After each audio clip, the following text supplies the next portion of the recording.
इस बीच हमारे संवाददाता अंकित त्यागी इस समय बांग्लादेश में ही हैं, जहां वो दीपू चंद्र दास के गांव पहुंचे। आपको याद होगा कि उस्मान हादी की हत्या के बाद 18 दिसंबर को हिंसक भीड़ ने दीपू कट्टरपंथी कह लीजिए, उन्होंने दीपू दास की पीट कर हत्या कर दी थी और शव को सरेआम जला दिया था। अंकित ने दीपू दास के घर पहुंचकर उनके पिता से बातचीत की है, सुनवाते। आप लोगों को कैसे पता चला घटना के बारे में? ঘটনা আমি জানি না, ছেলে থাকে ঢাকা থাকতো অফিসে, ও এইখানে মেসে থাকতো, মেসেই খাইতো। দুই আড়াই বছর ধরে ওখানে একই কোম্পানি চাকরি করতো। क्या बताया उन्होंने? यहाँ से बताया जे जहाँ चाकरी करता है माने कितना दूर है वो जगह? मास्टर बाड़ी है। मास्टर बाड़ी हाँ, यहाँ क्या से 1 घंटा दूर? 1 घंटा दूर, 1-1.5 घंटा दूर लगेगा। वहाँ वो चाकरी करता है गारमेंट्स। गारमेंट्स के नाम भी क्या था? फैक्ट्री का नाम पाइनियर था। पाइनियर। वहाँ चाकरी करता है। चाकरी के जন্য अप्लाई दिया, वो माने नौकरी के ऊपर उठाने के लिए 4 आदमी लॉटरी में दिया। प्रमोशन के लिए? प्रमोशन के लिए 4 आदमी लॉटरी दिया, वो लॉटरी पाया। सो दीपू दास ने प्रमोशन के लिए अप्लाई किया था, अप्लाई पाया तो उसमें लॉटरी होता था। तो उसमें दीपू दास के नाम उठा, उसमें दीपू दास का नाम निकल के आया। फिर वो चाकरी के विषय लेके ये घटना घटा। तो जिनका नाम नहीं निकला उन्होंने ये करा? हाँ, उन लोग मिल के ये काज करा। बाद में बोलता है जे मुस्लिम के लिए विभिन्न आलोचना करा, वो झूठा है। आलोचना की कोई बात ही नहीं थी, नहीं, सिर्फ नौकरी का था उसका। नौकरी करता है। चलिए अब आगे बढ़ते हैं और आपको राजनीति से जुड़ी 4 बड़ी खबरें दिखा देते हैं, देखिए।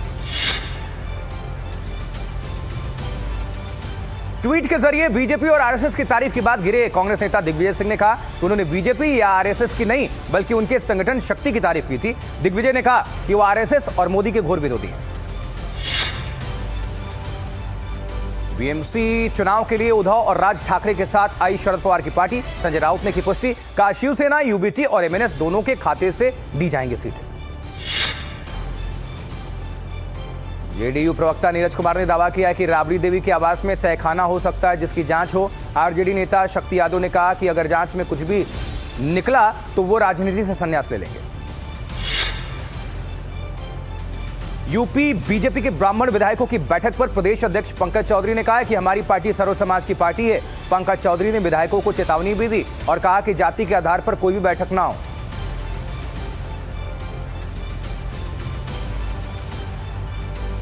और आज की चौथी बड़ी खबर उत्तर प्रदेश से। यूपी में एसआईआर के पहले दौर में मतदाता सूची में हर 5 में से 1 वोटर कट चुका है। 15.44 करोड़ में से 2.89 करोड़ मतदाता के नाम ड्राफ्ट से हटे हैं। इस पर समाजवादी पार्टी के नेता अखिलेश यादव ने ट्वीट करके कहा है कि बीजेपी ने अपने एसआईआर से अपने ही वोट काट दिए हैं। यह भी कहा है कि बीजेपी दहाई का आंकड़ा पार नहीं कर पाएगी। तो एसआईआर को लेकर घमासान लगातार जारी उत्तर प्रदेश में।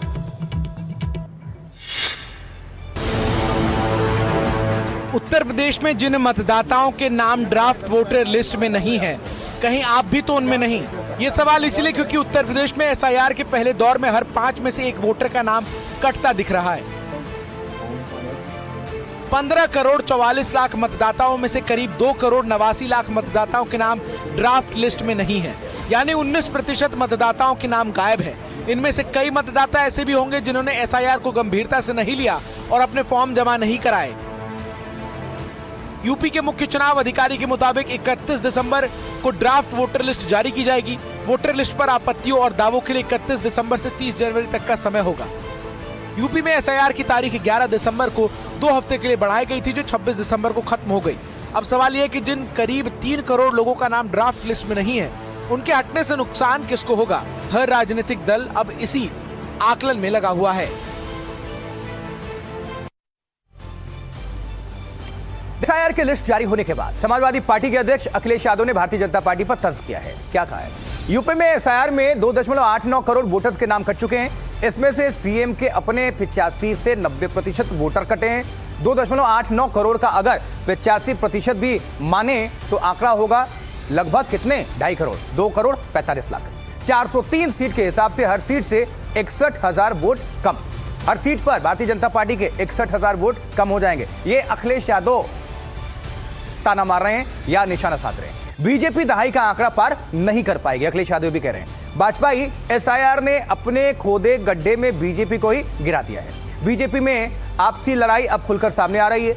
असंतुष्टि से विद्रोह तक पहुंचे लोगों के हिस्से में बदनामी आएगी। अखिलेश यादव, समाजवादी पार्टी अध्यक्ष। वैसे आपको बता दें, एसआईआर को लेकर अखिलेश यादव कुछ दिन पहले तक भी सवाल खड़े कर चुके थे। पहले भी जब मुख्यमंत्री योगी आदित्यनाथ ने कहा था कि करीब 4 करोड़ मतदाता कम हो गए हैं, अखिलेश ने इस पर क्या कहा था, सुनिए जरा, आपको सुनवाते हैं। जो भी युवा 18 वर्ष का होगा वह मतदाता बनने का हकदार होगा। यह संख्या बढ़नी चाहिए 15 करोड़ 44 लाख से 16 करोड़ तक, लेकिन यह संख्या बढ़ी नहीं है, घटी है। 15 करोड़ 44 लाख से घट करके ये हो गई है 12 करोड़ का। ये जो 4 करोड़ का गैप है, ये मिसिंग है। ये आपका विरोधी नहीं है, इसमें से 85 से 90% आपका मतदाता है, याद करना। आंकड़े हम पर तो आए नहीं, अभी हम लोगों को आंकड़े तो मिले नहीं। ये मुख्यमंत्री को कैसे पता लग गया कि 4 करोड़ उनके वोट कट गए?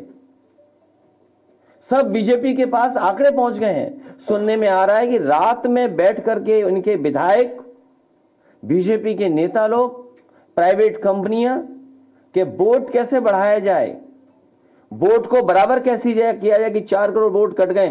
सोचो, मुख्यमंत्री ने स्वीकार किया कि 4 करोड़ वोट उनका कट गया है। उन्हें कैसे पता है उन्हीं का कट गया है? अब जरा ये जान लिया, आपको बता देते हैं कि उत्तर प्रदेश में जिन 2 करोड़ 89 लाख मतदाताओं के नाम कटे हैं वो कौन है। चुनाव आयोग के सूत्रों के मुताबिक इनमें से 1 करोड़ 26 लाख लोग उत्तर प्रदेश से जा चुके हैं। 40 लाख लोगों का निधन हो चुका है, इसलिए उनके नाम काटे गए हैं। 23,70,000 मतदाताओं के डुप्लीकेट वोटर आईडी कार्ड थे, इसलिए कटे हैं। 83,73,000 लोग नदारत मिले हैं, उनके बारे में कुछ नहीं पता चला, इसलिए कटे हैं। 9,57,000 लोग अन्य वर्गों से हैं जो वोटर लिस्ट में शामिल नहीं किए गए थे। ये वर्ग क्या है, अभी इसका ब्यौरा सामने नहीं आया है। इनमें कितने घुसपैठिए हैं, ये जानने में सबकी दिलचस्पी रहेगी, इसलिए कटे हैं।